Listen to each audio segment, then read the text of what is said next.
Shouty Sub-Zero, and welcome to another video.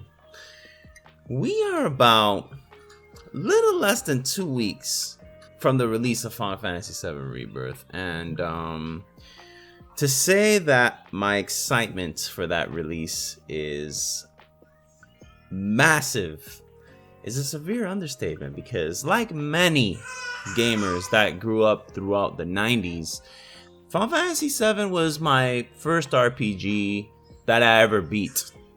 It was the first one that I ever completed 100%. It was something that I played throughout the years, even past PS1's lifespan, throughout PS2's lifespan. It was a game that I visited on multiple occasions and just really wished that they remade.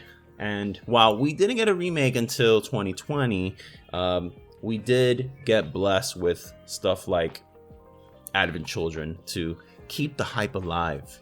And while Final Fantasy VII was not my first RPG, it was definitely the one that resonated with me and pushed me to beat the game.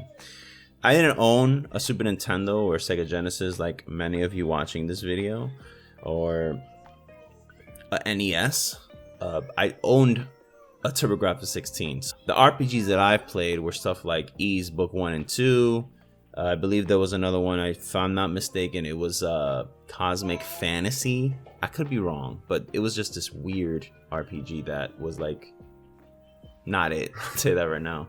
I don't know, I just felt like Final Fantasy VII was the one that made me a huge fan of not only the series, but just RPGs in general.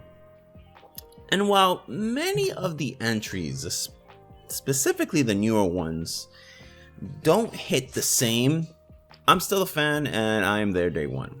Now, when Remake came out, I didn't like some of the stuff that they added, such as the padding, aka the filler. Didn't like the fact that it was low-key a potential sequel, I guess, right? But it hit all the notes. It visited everything that the original did, so either way, if I was really upset, I can always just go back to the original. And I'm happy for that. So when Rebirth was announced and I saw everything that they were doing, I was like, yes, I have to play the original again. I need to go past the Midgar section. I need to get to the calm town, and I need to just see where Rebirth ends, but in the original. And this is what this video is about. I kind of want to touch on everything that Rebirth is going to be hitting, possibly, because it's more than likely going to change. But 18 hours later, I got to the Forgotten City, cleared disc 1, and I'm ready, man. I'm the hype train. I'm all aboard. Let's do it. I'm not going to be talking about any of the new content that is going to be present in Rebirth, such as Biggs being alive and well, Zack being accompanied by Cloud and Aerith somehow. I don't know where they're going with that. I don't care about that. What I care about is what is it that it's visiting from the original. I kind of made some bootleg notes here. Pardon me. Final Fantasy VII Rebirth is going to be starting with a backstory. Now, anyone who's played the demo already knows the first couple of hours of that game is going to be Cloud's backstory. It tells the tale of how Cloud no longer became cool with Sephiroth, and how Tifa grew a hatred as well for him, and what they did to the town. Fine. But what about after that? So, we have the Chokeable Ranch. The Chokeable Ranch, what I'm curious about Rebirth is it doesn't have a world map, but does that mean that you can go from the Chokeable Ranch to Calm with a Chocobo? How does that work? Like, when I leave Calm, can I go from Calm to the Chokeable Ranch on foot? Or is it a menu? That's what I'm wondering. But the Chokeable Ranch, one thing that I remember the most about the Chokeable Ranch is that you can speak to the Chocobos, and when you speak the Chocobo language, they dance. Is that going to be in the game? Because if it's in the game, that's pretty cool.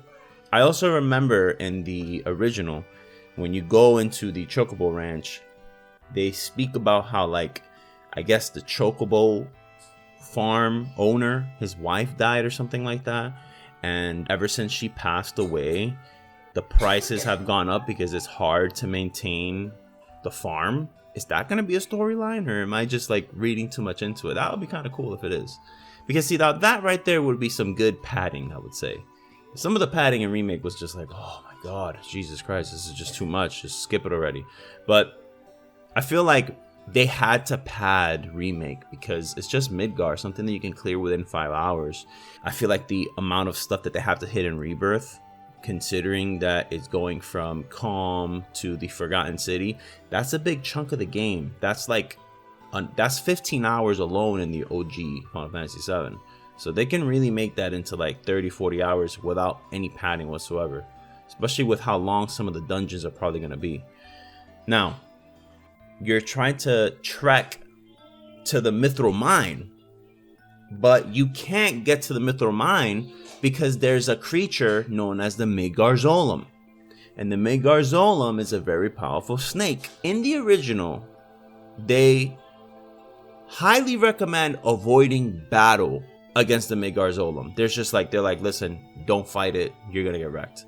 I did not fight the Midgar Zolom in my recent playthrough. I completely avoided it by just using the Chocobo to go right across it. But I do recall it being a difficult battle, unless you grind, of course. Right when you're about to enter the Mithril Mine, you see a Midgar Zolom impaled by Sephiroth. That's like the first glimpse of how powerful he is post backstory. And I'm wondering if they're going to show that here as well. Again, I'm just speculating here. But if you fight the Midgar Zolom and you defeat him, and then they show Sephiroth, like if it's not optional, right? Let's say it's not optional to fight the Midgar Zolom. You beat it, right? And then you see it impaled by Sephiroth. At what point do you go, man, that guy's powerful, man? And that's where some of the issues that I have with the remake is that so far Sephiroth is not powerful. Because we wrecked them already in Remake. Like, I feel like we beat him. So I'm like, okay, well, I mean, he's nothing. I'm going to beat him again. In the original, you don't see him often enough. And you don't really fight him. In fact, you don't fight him until the end. Are we going to fight him multiple times throughout this trilogy? Let's see. You go into the Mithril Mine. You meet Elena, the newest member of the Turks. Then after that, you go to either Junan Harbor or you go to Fort Condor. And Fort Condor is this like area that kind of looks like an ant farm. It just reminds me of an ant farm because of the map. But what you're doing here is you're just fighting the good fight against Shinra through this weird RTS minigame. And it's pretty cool. This is also where you get the Phoenix summon, if I'm not mistaken. Now, Junan Harbor is where ultimately you want to go. And from what I've seen, Junan Harbor is in Rebirth. And they've expanded it quite a bit. Because I didn't realize until replaying the game that Junan Harbor is a rundown town. Junan Harbor is a town that is polluted and beaten down specifically by Shinra. Because ever since they built the Junan airport, they were just polluting what was beneath them, which is Junan Harbor. And the people that live there are poor. The people that live there are not happy, but they've grown used to that. This is where you meet Priscilla and the dolphin. After some boss battle, Priscilla needs CPR. Now, are they going to do the CPR minigame? That would be pretty cool. After you bring her back, you know, she's like, hey guys, I'm going to have you get up to Junan Airport because the Junan soldiers are not letting anyone go up. But with the dolphin, you can jump up to the airport. The airport is where you see the first time the High Wind which is an airship that you get later on in the game, which is really cool. Of course, in true Final Fantasy VII fashion, you don't just go through this airport. You have to sneak into the base and dress up as a soldier. It's really cool. You're marching and you're being viewed by TV. You have to do like this marching routine in front of Rufus. It's really cool. It's really fun. It's something that Final Fantasy VII did very well. It broke up like any monotony that you would usually see in traditional RPGs. You board a ship, the ship to Costa del Sol. The ship to Costa del Sol is really funny because this is where the party is dressed up like they work for Shinra. We have Barrett as a sailor. We have Cloud in his traditional soldier outfit. We also have Red 13 dressed up as a soldier. It's hilarious. They have to keep that. There's just no way they're not going to keep it. They have to keep it. They know. They're aware that we're looking to see this in high fidelity 4K. We need to see it, okay? We see Sephiroth again. And Sephiroth is like, listen, you guys keep following me.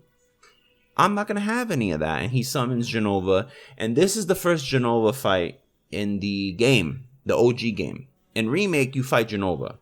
And they did a great job. I didn't really like the fact that you fought Jenova, but they did a great job, especially the final phase of that battle in Remake.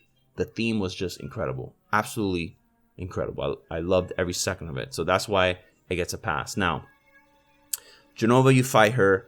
I'm sure you fight her again in Rebirth. But after you fight Jenova, you get to Costa del Sol. It's a resort.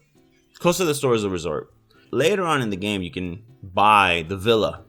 And if I'm not mistaken, the villa is named after whatever you name Cloud. So I think it's like Villa de Cloud or Cloud Villa or something like that. They have the Bardo Soul in the game. You can kick the ball and just slap Red 13 in the face with it. That's kind of funny. I'm wondering if they're going to have that animal abuse in the Rebirth. I'm pretty sure they're going to remove it from the game. What's cool about Costa del Sol is that when you leave and you enter the world map, you see Gold Saucer from afar. Now, granted, the graphics aren't the best, but I do recall seeing Gold Saucer from afar when I was younger, and I was just like, hey, yo, I want to go there. That looks freaking cool. So you make your way to Mount Corell. You see a reactor. It's an abandoned reactor. I believe that's the reactor that Barrett was attempting to support. I could be wrong because again, this is abandoned. I would have to just check my notes, but Mount Corell is a dungeon, and in this dungeon, you're going through these railroads, really tall railroads. One of the standout features of this dungeon is that you can fall down these weakened railroads, and you can flap your arms and either move left or right to obtain some treasure. I wonder how they're going to do it in Rebirth. I'm also curious to see how they present these railroads. One of Final Fantasy VII's strengths is the pre-rendered backgrounds, and some of the angles. You play it on PC with like the AI upscaler mods. Looks beautiful. There's a part where you find these chicks. You can either take them or leave them, and when you take them or leave them, you get like materia or something like that. There's also a part where you can kind of split up your party. I never chose to split up my party. I just did everything manually because I figured, let me just go the long way. That way I can get a few more fights and level up along the way. Again, camera angles are wonderful. There's this bridge that you cross. It's just like really long, and the camera angle really, really highlights how unnerving this bridge looks to cross. It's really cool. I think it's just it's really something that I'm curious to see how they do it in Rebirth, because I don't know if I told you this, but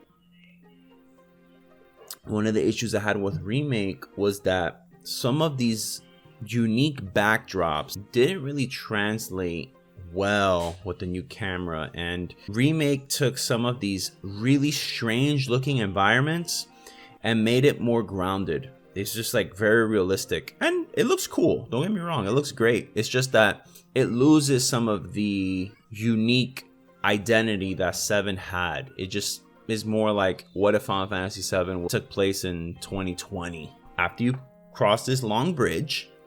We then enter North Corell, which is a town that is tied to Barrett's backstory.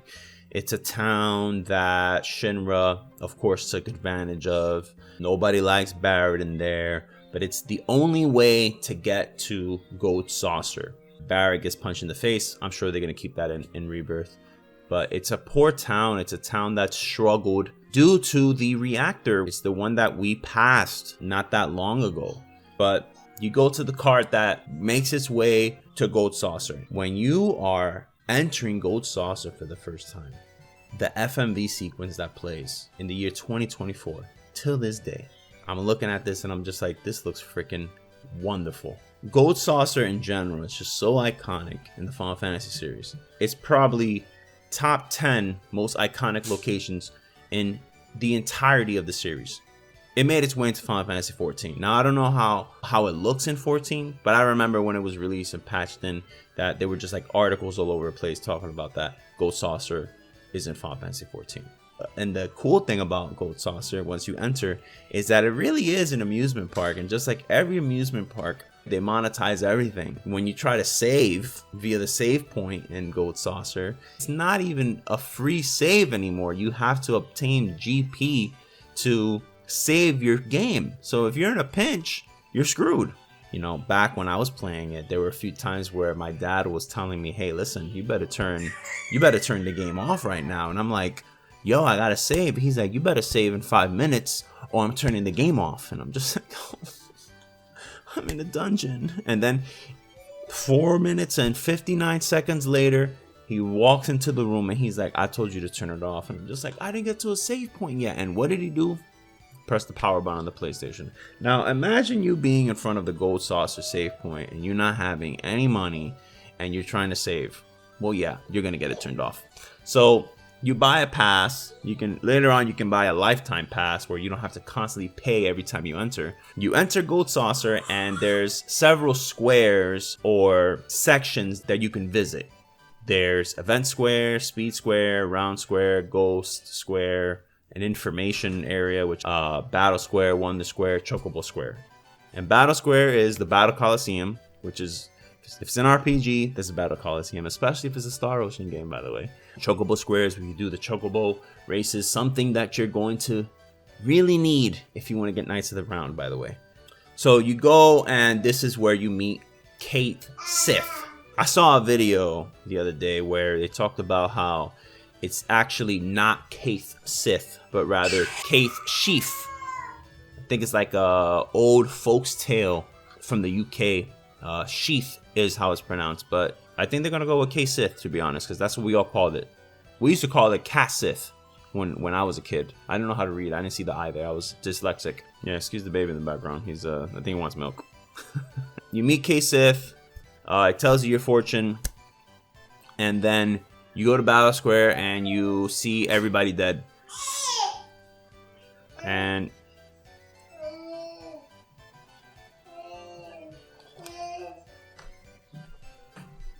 where's your bottle? Alright, sorry about that. Had to get the baby some milk. Okay. So you see everybody's dead. Initially, Cloud and company's thinking, oh, Sephiroth, he's at it again. But then you realize that these are not sword slashes or cuts that you're seeing on these victims, but rather gunshots. And people are saying that there was a man with a gun arm that was wreaking havoc. And then you realize it was your homeboy, Barrett. Or was it? They throw you to jail. Right before they drop you to prison, there's a sign that says Gateway to Heaven. I was like, Gateway to Heaven. And then you go and it's nothing like heaven. So then you enter Corell Prison. Just know that from Calm till now, we already hit a lot of spots. And I'm thinking, damn, Rebirth is hitting all of this?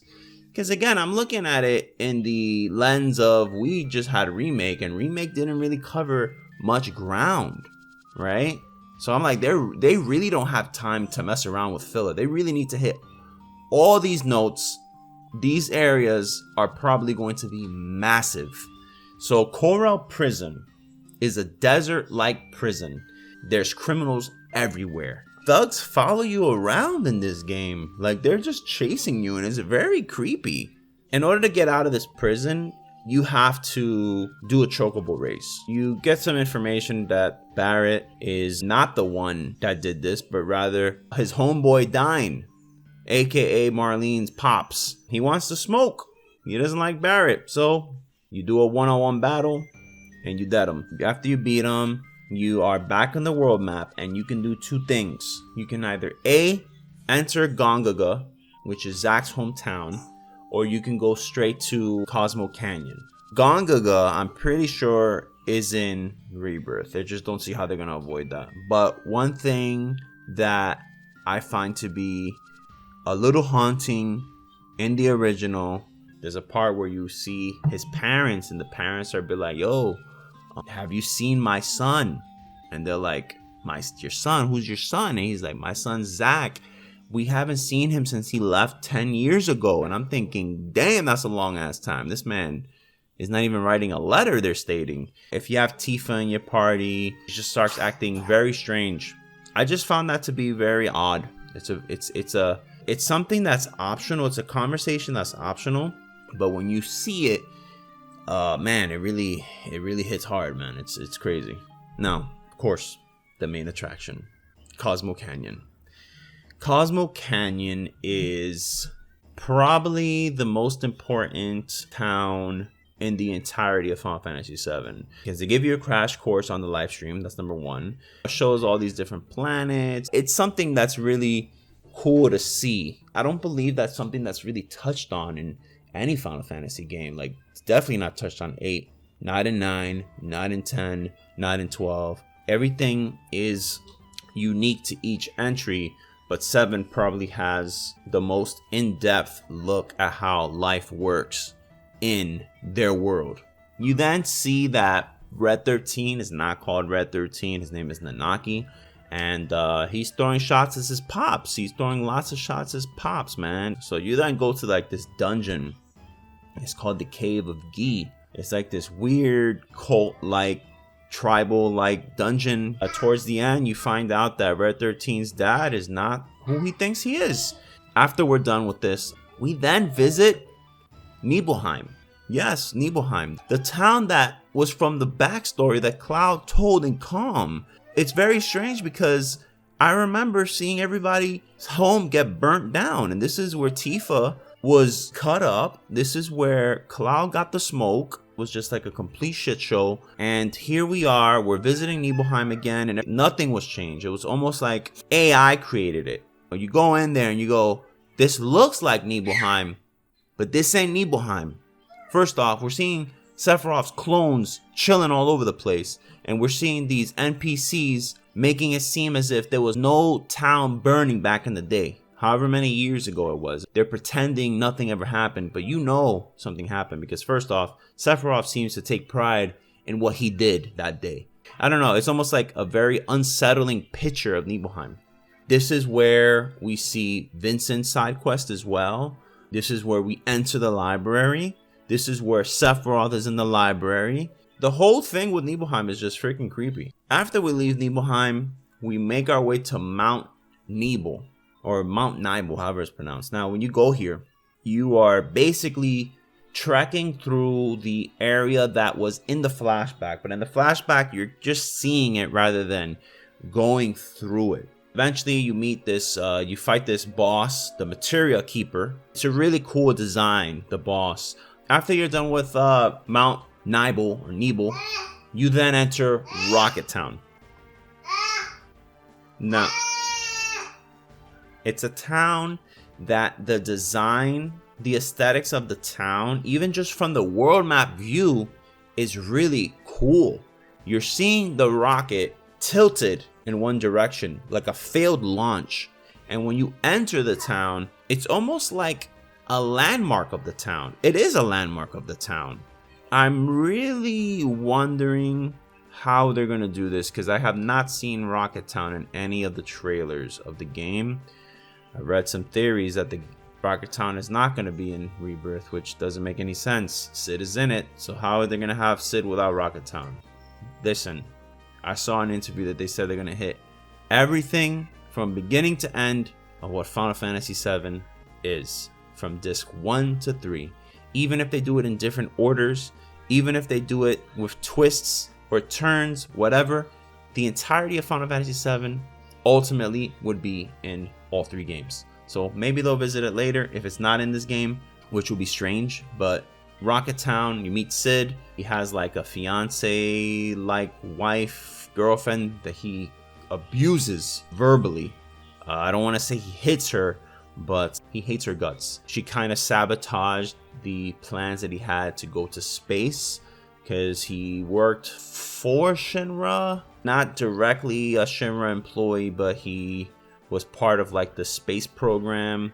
He screwed Shinra over technically, and Shinra said, you know what, kiss my ass, you're not getting any more funding, we're done with you. But the reason you're going to Rocket Town is because you're obtaining the tiny Bronco, which is a ship that can move along the waters. It can't pass the deep end. It can get across most of the world map that you weren't able to before. And when you obtain the tiny Bronco, this is where you are obtaining information on the Temple of Ancients. There's an old man that's near the gold saucer that gives you information on where to find this temple. Go to Gold Saucer, you enter the battle square, which has like this keystone that you need. You leave the tram, and all of a sudden it's out of order. You can't do anything, and everybody is forced to at least sleep the night in Gold Saucer. And this is where you see the scene either between Cloud, Tifa, Barrett, Red 13, whoever you had like the most like positive relationship among your peers is who's going to be with you on this tram. This is also a scene where you can go to a play during the date, and this play is quite funny, especially when you have Tifa as your date, because she ends up playing the princess, and the princess just starts kicking everybody's butt. I'm sure they're gonna do it in Rebirth as well. It ends where Keith Sheath is a traitor. You find out that he works for Shinra, which is strange because I remember when I was younger, I always thought that K-Sith was, his betrayal was like a surprise. I was thinking, wow, I didn't see that coming. But when I was playing the game recently, I was like, okay, I saw that from a mile away. It's just like you meet him and he betrays you. It's just, I don't know. There's also a part where they give some hints that there could be a traitor. Like they're like, wait a minute, how did they find us? How did Shinra find us? And then somebody's like, there must be a traitor among us. And Cloud's like, I don't want to think about it if there's a traitor among us. And I'm thinking, it's fucking K-Sith. Like, who the hell could it be? Like, it's not Barrett. It's not Tifa. It's not Aerith. You know, like, I don't know. After this, after you get betrayed by K-Sith, you then are forced to go to the Temple of the Ancients because the keystone that you won in the battle arena is now stolen, and the Turks have it, and they made their way to the Temple of Ancients right before you. But what happens when you go there? Sang is dead. He got clapped.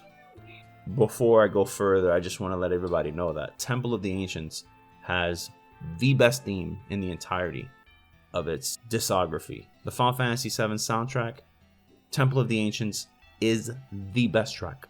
The way the track begins, the way it hits, it's just so freaking good. And I really want to hear Rebirth's version of Temple of the Ancients. In fact, Temple of the Ancients is the most fun dungeon in the entire game too. It has like multiple puzzles. It has like this clock puzzle, a maze. You chase this mage. You fight 2 iconic bosses there. You fight like this ginormous dragon, which was a pain in the ass. Even on my recent playthrough, he clapped me up twice. My first game overs was from him. I was like, wow, because I played the game not grinding. I was just playing right through it, running through it, reading it. Whatever battles I got into, those are the levels that I got. That's it. I didn't grind or anything like that. I didn't buy much stuff either. I kept money specifically for items. That's it. The dragon kicked my ass. But then the one boss that I remember the most, this is one of the bosses that always comes to mind. I used to call him the Wall Monster, but his name is Demon Wall, and he was also in Final Fantasy IV. Demon Wall was one of the bosses back in the day when I was younger, me and my brother, and along with my sister, would get rocked constantly. We were stuck for days, maybe even weeks. I don't know about weeks, but definitely for days. We were getting destroyed. He would do this move called cave in with these spikes that come down and kill you. I believe he petrifies you. He does this demon wall rush where he just like rams everybody. So if you don't have protect, you're going to take massive damage. Cast on everybody. Have a dedicated healer. Demon wall can kiss my ass. But anyway, after doing that, you find out that Sephiroth is going to summon Meteor. He wants the planet to get wounded. And by doing so, he needs to pull a Bruce Willis Armageddon on it. He needs to summon the Meteor, and he wants the planet to be on 1 HP. That way he can be one with the planet. He needs the black materia. So the Temple of the Ancients turns into the black materia. And this is a scene where I'm wondering, am I misreading this scene? There's a scene where Cloud looks like he's beating on Aerith. Because this is when you start to see that Cloud is a quote-unquote puppet, right? Sephiroth has a lot more control over this man than we were led on to believe in the original. In Remake, it's a little clear that Sephiroth has a mental hold on this man, right? Rebirth is probably going to ramp up on that, but clearly in the original, it looks like he's beating on her. I don't know. Am I misreading that? Because that's what it looks like to me. But anyway, now you have to go to the place called Bone Village. Bone Village is required for 2 reasons. One, you need to know how to get to the Forgotten City. You also need to find out information on the Sleeping Forest. In order to get to the Sleeping Forest, you need like a harp. In order to get to the harp, you need to dig. And I'm wondering how they're going to do this in Rebirth as well. Because what you're doing in the original is you're assigning these kids to dig at certain points in the digging site. You dig through a certain point and you get the harp. And then you're able to get through the Sleeping Forest. After using the harp, leads to this Forgotten Capital. And this is where we're entering the final stages of Disc 1. Where we believe Rebirth will end. Now, the Forgotten Capital, the theme is up there. It's definitely like very haunting. There's something about this theme that when you hear it, you know that something is about to hit the fan. There's no good in this city. You fight Genova, and something unfortunate happens at the end, and it tells you to insert Disc 2. So let's recap with my awful notes. Excuse the baby in the background. We have Calm, which is we enter the backstory. We have the Chokeable Ranch. We have the Midgar Zolom Trek. I labeled that as something separate. I don't know why. I have the Mithril Mine, Fort Condor, Junan Harbor, Junan Airport, the ship scene, Costa del Sol, Mount Corell. That's 10 already. We have North Corell, Gold Saucer, Corell Prison, Gongaga, Cosmo Canyon, that's 15 already. Cosmo Canyon, the Cave of Gi, Nibelheim, Mount Nibel, Rocket Town. That's 20 areas already, by the way. I'm not going to include Gold Saucer again. But even prior to entering Gold Saucer again, you have to obtain information somehow. So you're in this, you're basically thrown out. You're thrown to the wolves like, hey, figure this shit out. Talk to everybody. Temple of the Ancients, Bone Village, the Sleeping Forest, the Forgotten Capital, and then the Forgotten City. 25 key areas that they have to hit in Rebirth. How are they going to do that? This is a massive game.